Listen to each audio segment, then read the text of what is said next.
मांडुक्य उपनिषद उपनिषदों के नाम से जाने जाने वाले प्राचीन हिंदू ग्रंथों में सबसे छोटा है, जो वेदों के समापन भाग हैं। हिंदू धर्म के पवित्र ग्रंथ हैं।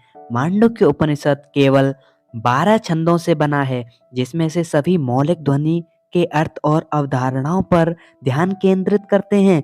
ओम, जो प्रतीक और इसका प्रतिनिधित्व करता है, इसका नाम मांडुका से आया है, जो एक वैदिक विद्यालय है और इसका अर्थ शिक्षक भी है। उपनिषद को कभी कभी के चरणों में बैठना के रूप में अनुवादित किया जाता है, जो एक गुरु के चरणों में विनम्रता पूर्वक बैठने को संदर्भित करता है। मांडुक्य उपनिषद का प्रथम श्लोक से प्रारंभ करते हैं। मांडुक्य उपनिषद श्लोक 1। इत्येतद् अक्षरम् इदं सर्वं तस्योपव्याख्यानं भूतं भवद् भविष्यदिति सर्वम् ओंकारः एव यज्ञात त्रिकालितं तदस्य ओंकारम एव। सब कुछ ओम ही है। संपूर्ण ब्रह्मांड एक अक्षर ओम है। निम्नलिखित ओम की व्याख्या है। जो कुछ भी था, जो कुछ भी है, जो कुछ भी होगा, वह वास्तव में ओम है। बाकी सब जो देश काल और निमित्त से परे है, वह भी ओम ही है। मांडुक्य उपनिषद का दूसरा श्लोक। सर्वं हितदः ब्रह्म्यमात्मा ब्रह्म स्वयमात्मा चतुष्पातः। आत्मा के 4 पहलू हैं। यह सब हर जगह सत्य ब्रह्म में है, परम वास्तविकता है। यह स्वयं ही आत्मा ब्रह्म भी है, पूर्ण वास्तविकता है। इस आत्मा यह स्वयं के 4 पहलू हैं, जिसके माध्यम से यह संचालित होता है। मांडुक्य उपनिषद का तीसरा श्लोक प्रारंभ करते हैं। जागृता स्थानो बहिष्प्रज्ञाः सप्तांग एकोनविंशतिः मुख स्थूल भोग वैश्वानरः प्रथम पद। आत्मान का पहला पहलू जागृत अवस्था में स्वयं है, वैश्वानर है। इस पहली अवस्था में चेतना बाहरी दुनिया की ओर मुड़ जाती है। अपने 7 यंत्र और 19 नाड़ियों के माध्यम से यह दृश्य जगत के स्थूल पदार्थों का अनुभव करता है। मांडुक्य उपनिषद का चौथा श्लोक प्रारंभ करते हैं। प्रज्ञा सप्तांग एकानो विमसति मुख प्रविविक्त बुक तेजसो द्वितीया पद। सूक्ष्म आत्मा का दूसरा पहलू स्वप्न अवस्था में स्वयं है, तेजस है। इस दूसरी अवस्था में चेतना आंतरिक जगत की ओर मुड़ जाती है। यह 7 यंत्रों और 19 चैनलों के माध्यम से भी संचालित होती है, जो मानसिक क्षेत्र की सूक्ष्म वस्तुओं को संग्रहण करता है। मांडुक्य उपनिषद का 5वां श्लोक प्रारंभ करते हैं।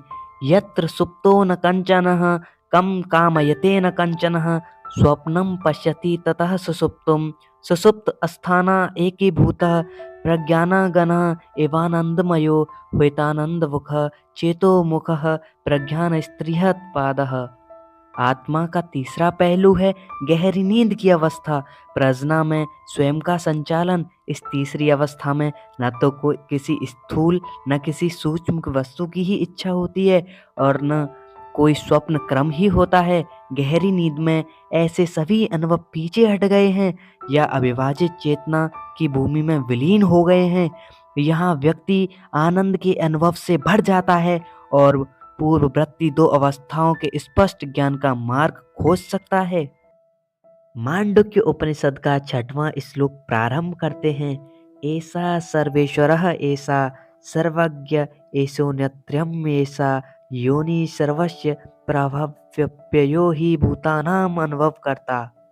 वह जो चेतना की इन सभी अवस्थाओं का अनुभव करता है, वह सर्वज्ञ, सभी का वास करने वाला स्रोत और निर्देशक है। यह तो गर्व है जिससे और सब निकलते हैं। सभी चीजें इसी स्रोत से उत्पन्न होती हैं और वापस इसी स्रोत में विलीन भी हो जाती हैं। मांडुक्य उपनिषद के 7वें श्लोक का प्रारंभ करते हैं। नन्तः प्रज्ञां न वहे प्रज्ञानां नोपयतः प्रज्ञां न प्रज्ञाना गणं न प्रज्ञानां न प्रज्ञां अदृष्टम अव्यवहार्यम अग्रहम अलक्षणम अचिंत्यम अव्यपदेश्यम एकांत प्रत्यशारम प्रपंचोपसारं संतं शिवम अद्वैतम चतुर्थम मन्यन्ते सा तम सविज्ञः। आत्मा या स्वयं का चौथा पहलू तुरीय है। वस्तुतः इस चौथी अवस्था में चेतना ना तो बाहर की ओर मुड़ी होती है और ना भीतर की ओर, ना ही बाहर और भीतर दोनों की ओर। यह अनुभूति और अनुभूति की अनुपस्थिति दोनों से परे है। तुरीय की इस चौथी अवस्था को इंद्रियों के माध्यम से महसूस नहीं किया जा सकता या तुलना नहीं की जा सकती। निमग्नता, तर्क या अनुमान नहीं लगाया जा सकता। यह मन के साथ अवर्णनीय समझ से बाहर और अकल्पनीय है। यह शुद्ध चेतना ही है, यही वास्तविक स्वयं है। यह सभी घटनाओं की समाप्ति के भीतर है। यह शांत आनंद से भरा हुआ है और एक के बिना दूसरा है। यह वास्तविक या सच्चा स्वयं है जिसे अनुभव किया जाना है। मांडुक्य उपनिषद के 8वें श्लोक का प्रारंभ करते हैं। सोयम आत्मा अध्यक्षम ओमकारो द्विमात्रम पादः मात्रसः पादः अकारा उकारो मकर इति। ये वह ओम यद्यपि 4 अवस्थाओं वाला बताया गया है, अविभाज्य है, वह स्वयं शुद्ध चेतना है। वह चेतना ओम है। 3 ध्वनियाँ अ, उ, म जागने, सपने देखने और सोने 3 अवस्थाओं के समान हैं और ये 3 अवस्थाएं 3 ध्वनियों और अक्षरों के समान हैं। चौथी अवस्था तुरीय को अन्य 3 के पीछे या उससे आगे मौन में ही महसूस किया जा सकता है।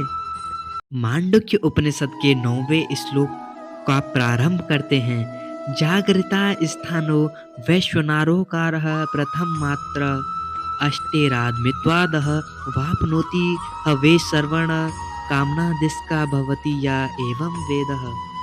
वैश्वानर जागृत अवस्था के दौरान अनुभव किया जाने वाली चेतना है और अ ओम का पहला अक्षर है। अ की वह सरल ध्वनि पहली है और अन्य सभी ध्वनियों में व्याप्त है। जो इस प्रथम स्तर की वास्तविकता से अवगत है वह सभी लालसाओं की पूर्ति करता है और सफल होता है। मांडुक्य उपनिषद के 10वें श्लोक का प्रारंभ करते हैं। स्वप्न स्थानस तेजसुकारो द्वितीय मात्रोत्कर्ष दु उभयत्वद बोधकार सति ह विज्ञान संतितम समानश्च भवति नाश्य ब्रह्मवित्कुले भवति या एवं वेदः। तेजस स्वप्न अवस्था के दौरान अनुभव की जाने वाली चेतना है और उ ओम का दूसरा अक्षर है। यह मध्यवर्ती अवस्था जागृत और निद्रा अवस्था के बीच संचालित होती है, जो अन्य 2 के कुछ गुणों को दर्शाती है। जो इस सूक्ष्मतर अवस्था को जानता है वह दूसरों से श्रेष्ठ है। जो इसे जानता है उसके लिए ब्रह्म को जानने वाला परम सत्य उसके परिवार में जन्म लेगा। मांडुक्य उपनिषद के 11वें श्लोक का प्रारंभ करते हैं। सुषुप्त स्थानः प्रजनो मकर तृतीया मत्र मितेरः पितर वा मिनोते हव इदं सर्वम अपितिस भवति या एवं वेदः। ध्वनि म गहरी नींद का कारण है। प्रज्ञा स्वप्नहीन गहरी नींद की स्थिति के दौरान अनुभव की जाने वाली चेतना है और म ओम का तीसरा अक्षर है। इसमें अन्य 2 शामिल हैं और वह है जिसमें से अन्य 2 निकलते हैं और वे पीछे हटते हैं या विलीन हो जाते हैं। इस अधिक सूक्ष्म अवस्था का ज्ञाता अपने भीतर सब कुछ समझ सकता है। मांडुक्य उपनिषद के अंतिम और 12वें श्लोक का प्रारंभ करते हैं। अमात्र चतुर्थ व्यावहार्य प्रपंचोपसामः शिवोद्वैतः एवोंकारः आत्मेव संविशत्य आत्मनः या एवं वेदः। ओम के बाद मौन ही सच्चा स्वयं है। चौथा पहलू ओम का ध्वनि रहित पहलू है। यह कहने योग्य नहीं है और इंद्रियों या मन के द्वारा समझा नहीं जा सकता। समस्त परिघटनाओं यहाँ तक कि आनंद के आनंद समाप्त हो जाने पर यह ध्वनि रहित पक्ष ज्ञात हो जाता है। यह अद्वैत वास्तविकता की स्थिति है। एक के बिना दूसरा है। यह चौथी अवस्था तुरीय वास्तविक स्वयं या सच्चा स्वयं है। इसका प्रत्यक्ष अनुभव करने वाला सार्वभौमिक चेतना का विस्तार करता है।